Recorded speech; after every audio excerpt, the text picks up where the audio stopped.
The reason we're in a pub, by the way, the reason we're in a pub, we'd have liked to have hired Manchester City Hall, as you would have thought an MEP would have been able to hire Manchester City Hall, but unfortunately, whilst the officials there at Manchester City Hall are prepared to let facilities out to those people out there, the UAF, they will not allow the British National Party to hire Manchester City Hall. So make of that what you will. Just have your name, sir. It's Simon Darby, I'm the Deputy Leader of the British National Party, and what we've got today, press conference with a difference. This chap here needs no introduction, obviously, is the new North West Region MEP, Nick Griffin, in the heart of his constituency. You're going to be seeing a lot more of this chap. You probably saw what happened down in London yesterday when outside Westminster we were attacked and assaulted by various left-wing elements, and thankfully we're inside now. That's not going to happen today, we don't think. But without much ado, Nick Griffin, ladies and gentlemen, ask what you want. Yes, Simon, thank you very much. Before we start questions, I do just want to make a point, as much for our TV station, BNP TV, which is watched by at present 100,000 people a day. So we're not on the par with some of you, but we've got a major reach, and if you're not going to put this material across, the public will see it through our new media. And that is that the mob outside there, who were throwing eggs and rocks at myself, my colleagues, Andrew Bronze, and various press reporters yesterday, are not an isolated group of far left-wing freaks. They are organised by people who are firmly supportive of the Labour Party.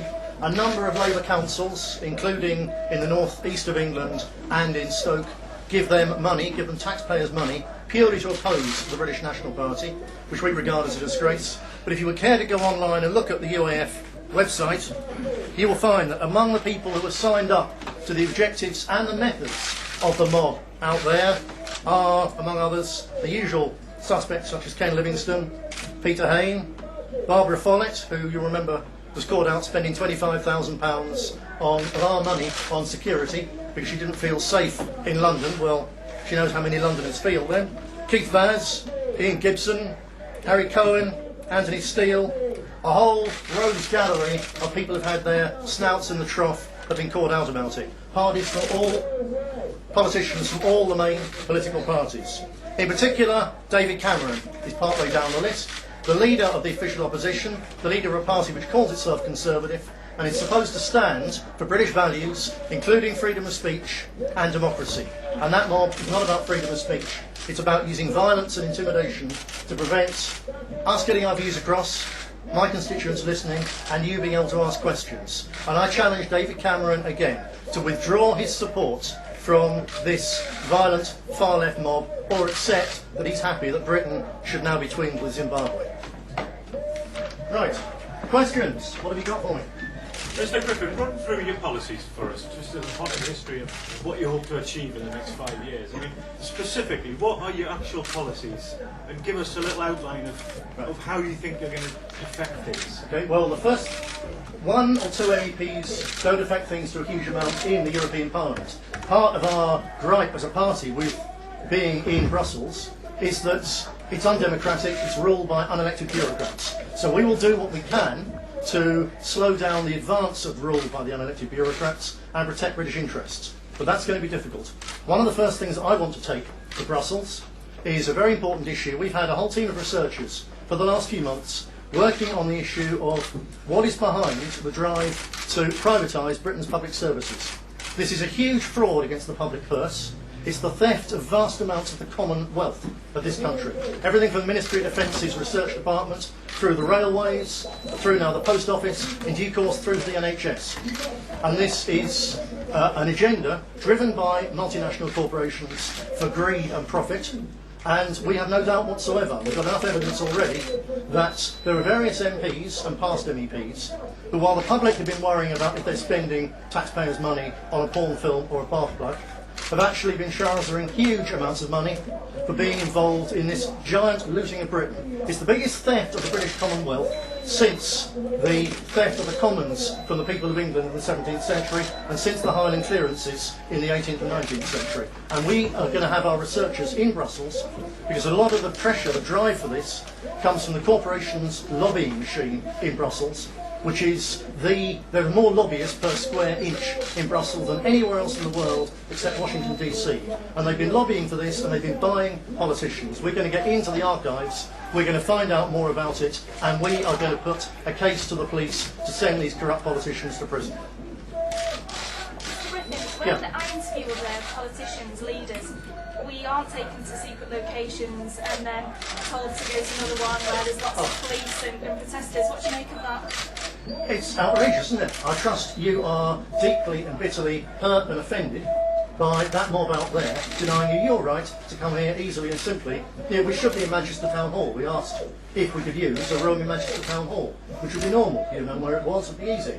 No, Manchester Town City Council won't let us go there. They've concocted a diversity policy in the last few weeks, so they say we can't go there. Despite the fact that 130,000 plus people in the northwest of England have given me a mandate to speak up for them, Manchester Council won't let us there. So we tried to be open yesterday on Cottage Green, where everyone holds press conferences, and it put people at risk of serious injury. As I say, when you had John Crowther, a Labour MP, saying that it's gone too far to have people throwing eggs and rocks, then you really do know it's gone too far. It's a great shame, but don't blame me, blame the far left out there and the politicians of all three main parties who have signed up to that mob. Yes? Aaron Fansari, BBC News. You must accept that there is a real problem here, that as a directly elected MEP, it's very difficult for you to do your job and for you to get your message across because of what's happening. I do accept, Eric, and I thank you for pointing it out like that. I hope that everyone here accepts it as well. Like us or not, we have a democratic, legitimate mandate, and we've been given that in many cases by people who have specific concerns they feel only we will address properly. And if we're not allowed to deal with these things openly and properly, it could cause problems. Most of all, it's one thing the far left and the Tory party and others organising a mini riot in central London. It's another thing then doing it on the street here, where there's not that many people live around here. It's fairly open. But fairly soon, I'm going to start being called in by constituents to go to the Prestons and the Burnleys and the Blackburns, and Andrew Bronze is going to be called into by people to go to places like Bradford. And unless the police and the British political class have got a grip on this mob and made it clear you can demonstrate, you can protest, but you mustn't threaten violence, you mustn't cause trouble, you mustn't provoke public disorder, then the public disorder consequences could, as I'm sure you're aware, be extremely grave indeed. How worried are you that you're not going to be able to do your job as an MEP properly? It does worry me. Certainly everything that has to be done at Brussels, which is probably the lion's share of the work, obviously I'll be doing with no problems at all, the same as any other MEP. There's far more controversial people than me in the European Parliament on all sides of the political spectrum. In terms of visiting constituents and doing things locally, then yes, it does concern. But again, I'm afraid that's an issue which primarily the police have to resolve, because these people are entitled to protest, but not in the way they're doing at the moment. We're doing this press conference with the sound of people outside shouting, "Nick Griffin is a Nazi, a racist, a fascist." Is that not true? No, you're talking about a bunch of extreme Marxists who the Communist Party. Why aren't you what they say you are outside? Because they're lying.